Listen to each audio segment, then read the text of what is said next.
Golongan itulah amunnya mati sebagai syahid. Golongan itulah yang dijamin Allah kecukupan rezeki hidupnya. Allah menjamin orang yang menuntut ilmu rezekinya. Allah menjamin kebutuhan orang yang menuntut ilmu akan rezekinya. Untuk ilmu nang macam apa orangnya? Golongan pertama itu. Syaitan selalu membisikkan ke telinga ulama.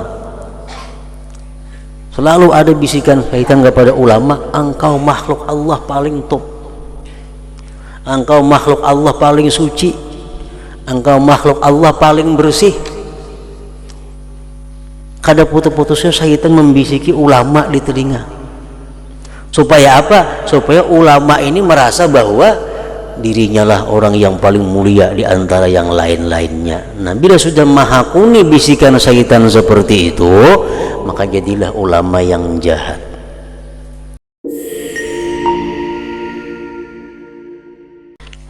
Dan ketahuilah bahwasanya manusia di dalam menuntut ilmu ini terbahagi kepada 3 keadaan.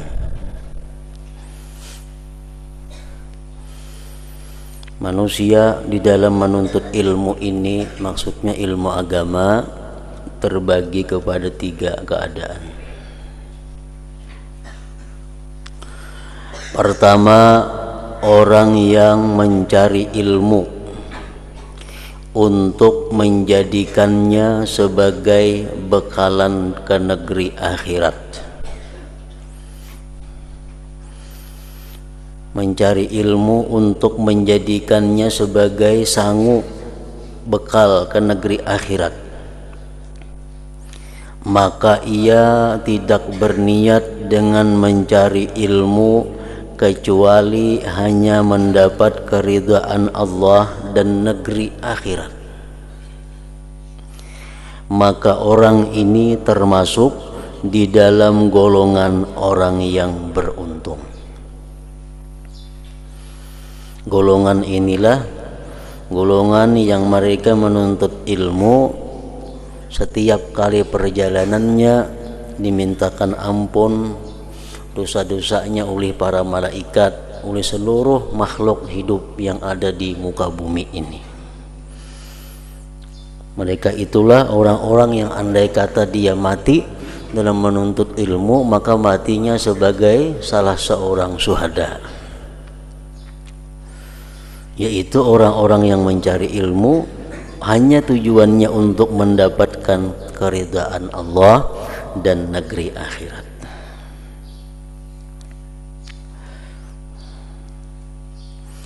Yang kedua, orang yang mencari ilmu untuk mendapatkan keuntungan yang segera dunia dan mendapatkan kemuliaan, pangkat dan harta benda. Ini menuntut ilmu agama dengan tujuannya adalah supaya dapat keuntungan dunia, supaya dimuliakan oleh orang, supaya dapat pangkat kedudukan, supaya mendapat harta dan benda. Nah, ini orang golongan yang kedua ini ialah orang yang dikatakan oleh Rasulullah sallallahu alaihi wasallam, itu ia orangnya bahwa siapa yang menuntut ilmu yang semestinya dituntut dengan ilmu itu karena Allah. Ilmu yang mesti dituntut karena Allah, sedangkan dia karena dunia. Ini orang tidak akan mencium, tidak akan mendapat bau-bauan surga.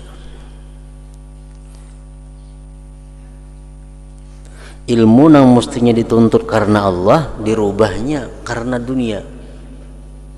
Lain halnya orang menuntut ilmu yang memang karena dunia. Misalnya orang menuntut ilmu kesehatan supaya bisa mengobati orang, nah itu kan jadi masalah, karena ini ilmu yang bukan mayubtagha bihi wajhullah. Orang menuntut ilmu pertanian supaya nyaman, kena aku betani bisa. Orang menuntut ilmu pertukangan supaya bisa bertukang, itu kan jadi masalah, karena itu ilmu bukan yang mimma yubtagha bihi wajhullah.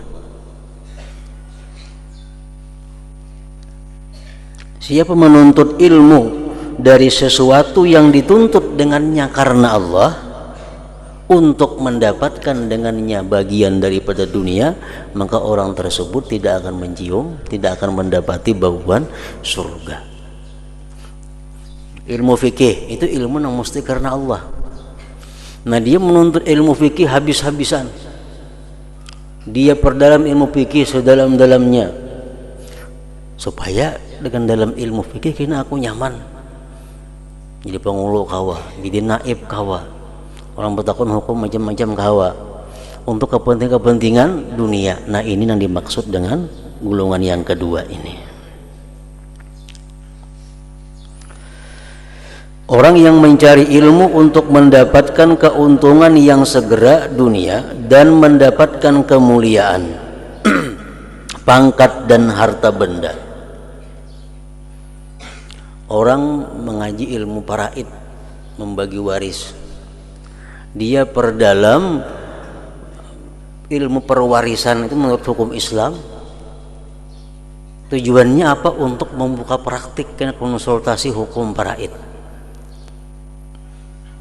Ini ada berlaku mungkin di kota-kota besar, konsultan hukum faraid itu dibayar, misalnya kena warisannya 1 miliar, dapat 2% daripada itu umpamanya. Nah, ini tujuan mengaji ilmu faraid untuk mencari keuntungan dunia. Padahal ilmu faraid itu ilmu hukum Allah, namun mesti dituntutnya pun karena Allah.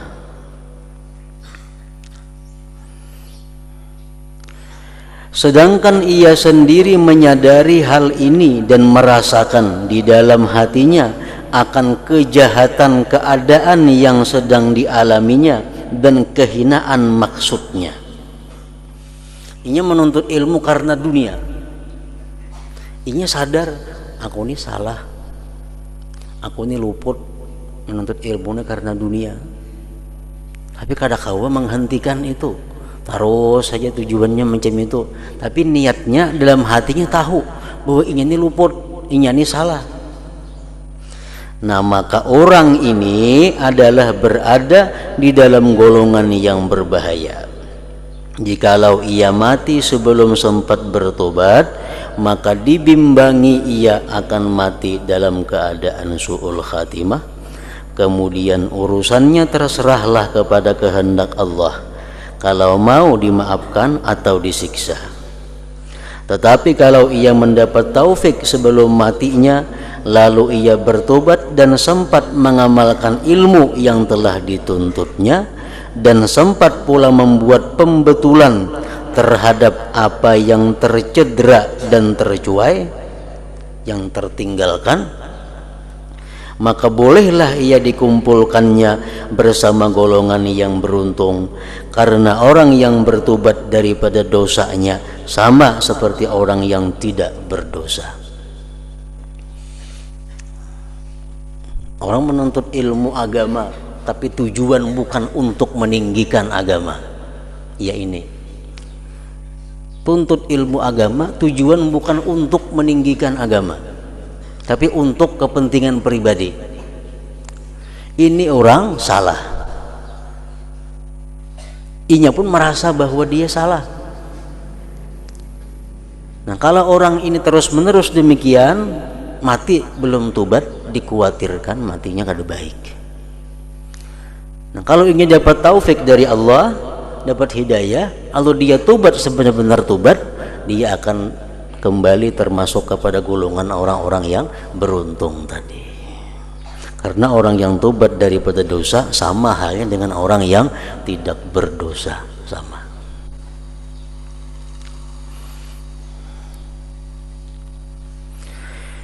Yang ketiga, orang yang telah dikuasai oleh syaitan, maka ia menjadikan ilmu yang dituntutnya itu sebagai alat untuk menghimpunkan harta benda dan bermegah-megah dengan kedudukan dan merasa bangga dengan ramai pengikutnya, ia menggunakan ilmu yang dituntutnya itu untuk mencapai segala hajatnya dan untuk mengaut keuntungan dunia.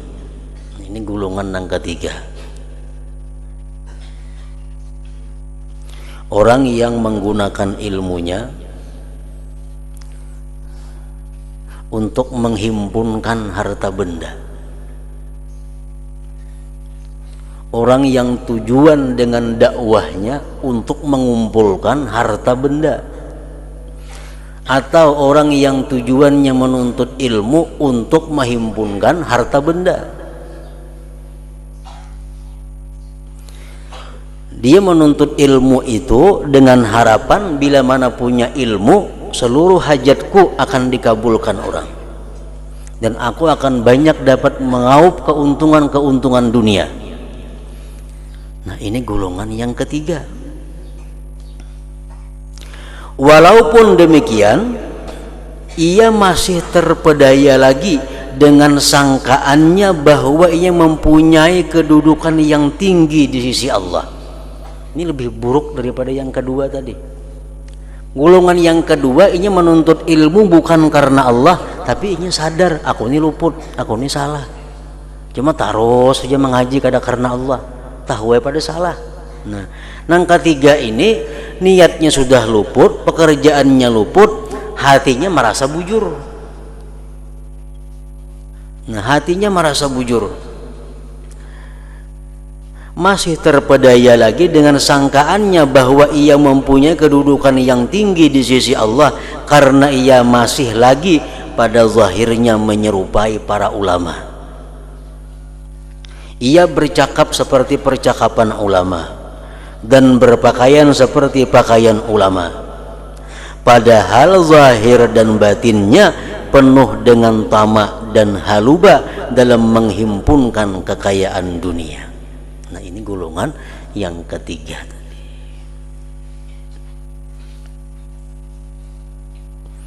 Orang yang seperti ini termasuk dalam golongan orang yang binasa.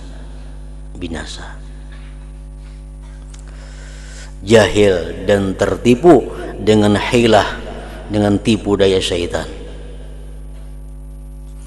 Dan sangat tipis harapan untuk ia bertobat kepada Allah karena ia telah menyangka bahwa dirinya termasuk di dalam golongan orang yang baik.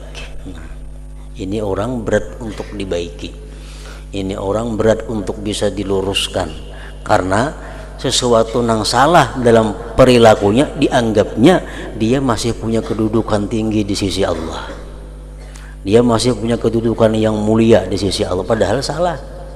Ini bukannya kekasih Allah, tetapi adalah musuh-musuhnya Allah Subhanahu wa ta'ala. Ujar Nabi kita, selain daripada Dajjal, ada satu perkara yang sangat aku bimbangkan, khawatirkan, aku takutkan lebih daripada Dajjal.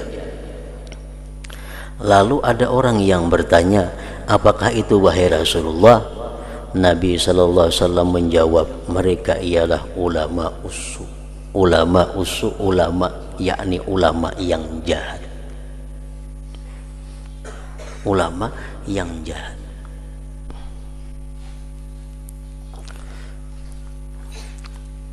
Kayak apa contohnya ulama-ulama yang jahat itu? Imam Ghazali memberikan contoh tentang ulama-ulama yang jahat itu. Beliau menulis tentang sebuah hadis Rasulullah SAW yang menyatakan bagaimana kelakuan-kelakuan atau akhlak-akhlak ulama-ulama yang dikatakan tadi. Ini contoh-contoh kelakuan-kelakuan ulama-ulama yang ditakutkan Nabi, lebih ditakutkan daripada Dajjal dalam hal membahayakan umat. Ada di antara ulama, salah satu kelakuan ulama yang jahat itu adalah ulama yang menyimpan ilmunya. Dia tidak suka ilmunya itu didapat di orang lain. Jadi ini hendak sorangan hanya bisi ilmu itu kada akan bagi ke orang lain. Orang lain kada boleh mengetahui ilmu itu. Disimpan untuk dirinya aja. Misalnya ada 10 ilmu, ini bisa ilmu nahu, ini bisa ilmu saraf, ini bisa ilmu fikih, ilmu tauhid, ilmu tasawuf, ini bisa semuaan diajarkan kecuali sebuting. Ini kada boleh aku bagi saya kurang tahu. Nah, itu termasuk akhlak kelakuan ulama su. Kata Rasulullah, "Fadzalika bidarkil awal minan nar." Itu ulama yang seperti itu nang mau menyembunyikan semacam ilmu tadi, itu dia akan berada di tingkatan pertama daripada api neraka. Di tingkatan pertama daripada api neraka.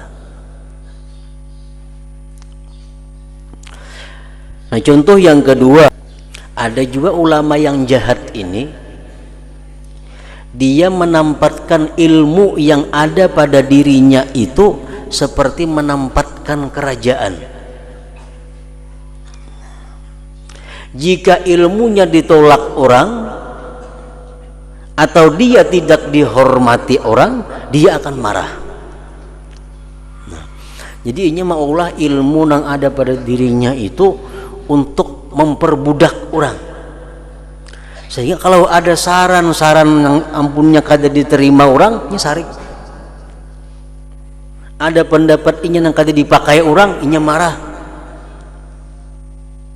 Nah, ulama-ulama yang seperti ini yang maulah ilmunya macam jadi kerajaan, kan macam raja itu boleh menyuruh kada diasi hukumnya kita sarik kerajaan itu.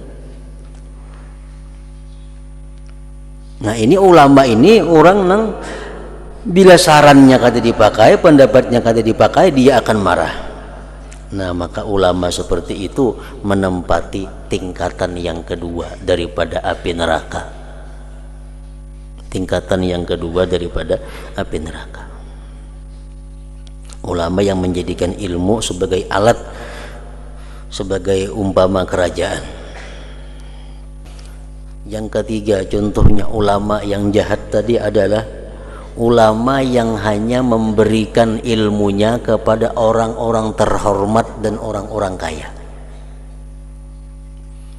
Kalau kada sugih, kada kau dapat ilmuku larang harganya. Orang miskin kada kau mengaji lawaninya. Ini ulama yang jahat, dia berada di tingkatan yang ketiga daripada api neraka. Yang keempat, ulama yang jahat ini contohnya adalah ulama yang suka memberikan fatwa. Fatwa itu lain dakwah. Dakwah itu mengajak orang ke jalan Allah. Dakwah itu mengajak orang sembahyang berjamaah, mengajak orang meninggalkan maksiat. Itu artinya fatwa dakwah ilallah. Kalau fatwa ini adalah orang yang menerangkan tentang hukum-hukum Islam. Inya ini katujuban berfatwa, padahal luput fatwanya itu. Nah, artinya kadang menguasai ilmu sudah wani-wani berfatwa. Nah, ini ulama yang jahat juga. Kalau ulama yang baik paling hati-hati memberikan fatwa hukum itu kepada orang. Nah, ulama yang jahat katujuban berfatwa sedikit haram, itu haram, ini haram, amun bujur haram itu. Nah, itu dikedudukan di nomor 4 daripada api neraka. Kemudian lagi contohnya ulama yang jahat yang ditakutkan Rasulullah.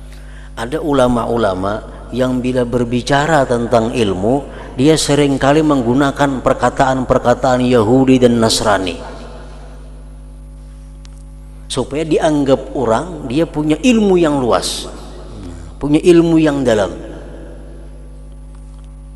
Bila bicara ini keluar bahasa Inggrisnya, keluar bahasa Perancisnya, supaya dianggap orang ini ahli dalam berbagai hukum, berbagai ilmu.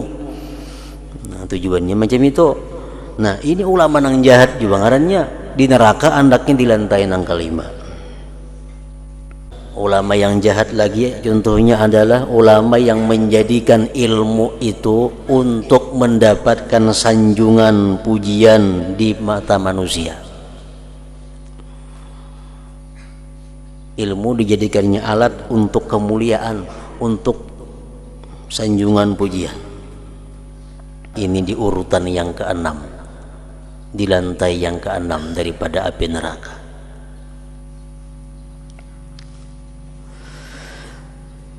Dan yang terakhir yang ke-7, contoh ulama yang jahat lagi adalah ulama yang punya sikap ujub, punya sikap sombong.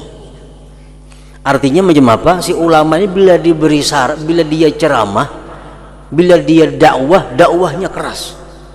Kalau nya ceramah, ceramahnya keras, bumamai aja. Kata bumamai yang adanya lain dakwah. Dan bila mana dia diberi nasihat, dia akan marah. Nah, ada juga ulama nang itu kelakuannya. Ujar Nabi kita, bila mana dia berceramah, bumamai yang bahasa Sarik. Bila mana dia dinasihati orang, diberi saran oleh orang, inya nang Sarik. Nah, itu ulama adalah golongan dimasukkan ke dalam tingkatan yang ke-7 daripada api neraka. Nah, jadi itulah contoh-contoh praktik-praktik nang kalau kita hendak jadi ulama mesti dijauhi contoh-contoh seperti itu, kelakuan-kelakuan seperti itu, karena jelas kelakuan seperti itu bukan kelakuan ulama yang mana mereka itu adalah kekasih Allah Subhanahu wa taala. Dajjal itu tujuannya sudah jelas untuk menyesatkan manusia. Dajjal jelas tujuannya menyesatkan manusia. Tanda-tandanya pun ada. Tetapi ulama usuk ini walaupun lidahnya pandai memalingkan orang lain daripada cinta dunia, namun amal dan perbuatan mereka adalah mengajak orang lain membuat kejahatan.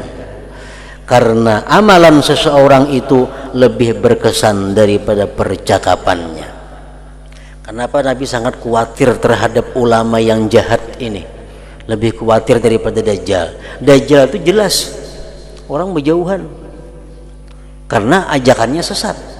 Nah, kalau ulama ini potongannya potongan ulama, surbannya surban ulama, bajunya baju ulama, kata-katanya hadis Quran nang keluar, itu sulit membedakan orang awam mana nang bujur mana nang kada.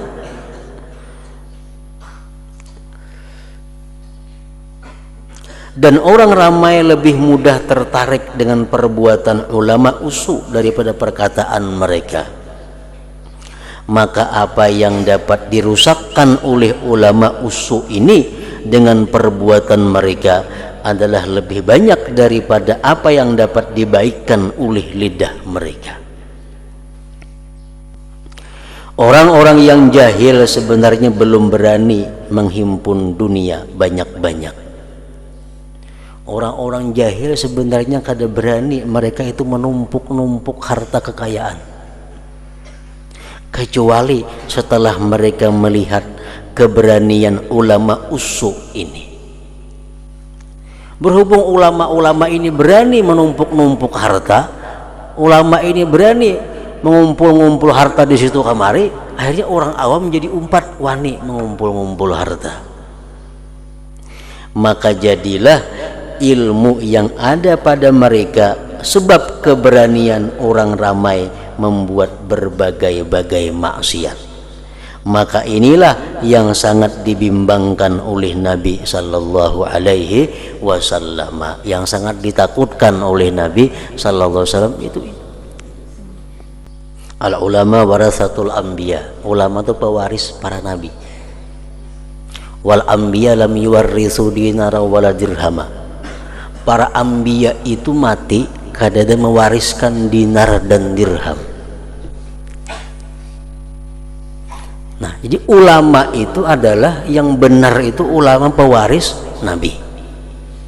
Nabi-nabi sebelumnya, baik Nabi kita Nabi Adam sampai seluruh nabi, mereka mati kada ada meninggalkan warisan dinar dirham, harta bertumpuk-tumpuk tuh kada ada. Nah, ulama pewaris nabi pun macam itu juga. Ulama yang mewaris Nabi ini kalau nya mati kada akan bertinggal warisan di mana-mana. Si ulama mati bertinggal toko 20 buah, bertinggal motor 5 buah, bertinggal kebun sekian hektar, itu lain pewaris Nabi ulamanya. Nabi mati kada bertinggal harta warisan. Nah, ulama pun yang pewaris Nabi kalau mati kada bertinggal warisan, seperti itu juga. Al ulama warasatul anbiya wal anbiya lam yuwarrisu dirhaman wala dinar.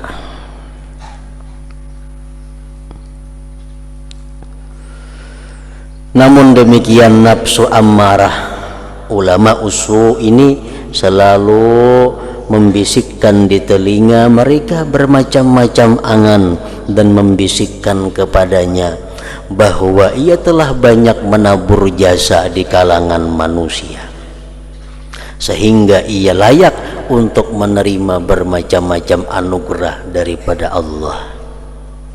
Nah, syaitan selalu membisik ke dalam telinga ulama yang jahat itu. Bisikan syaitan apa?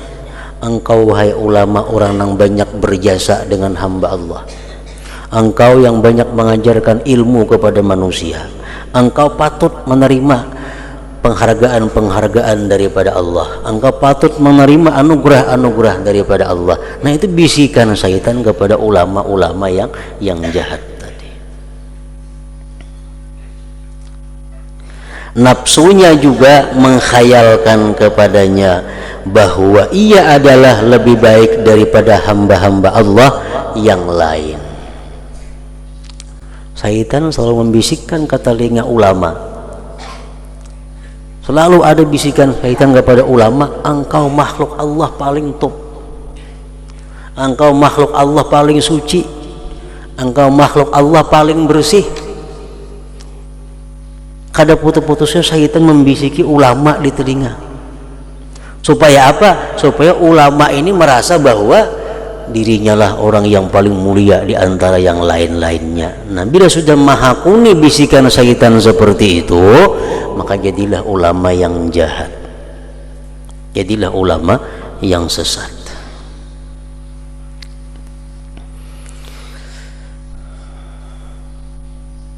Nafsunya juga mengkhayalkan kepadanya bahwa ia adalah lebih baik daripada hamba-hamba Allah yang lain.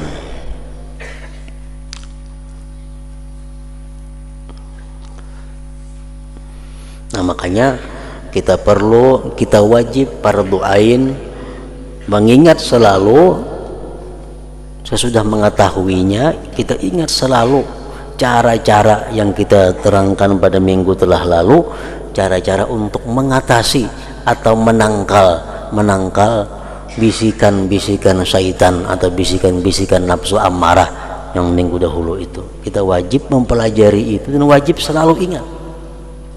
Wahai para penuntut, maka jadikanlah dirimu bersama dengan golongan yang pertama. Wahai para penuntut, maka jadikanlah dirimu bersama dengan golongan yang pertama. Pertama mana tadi? Golongan pertama adalah golongan yang mencari ilmu untuk menjadikannya sebagai bekalan ke negeri akhirat.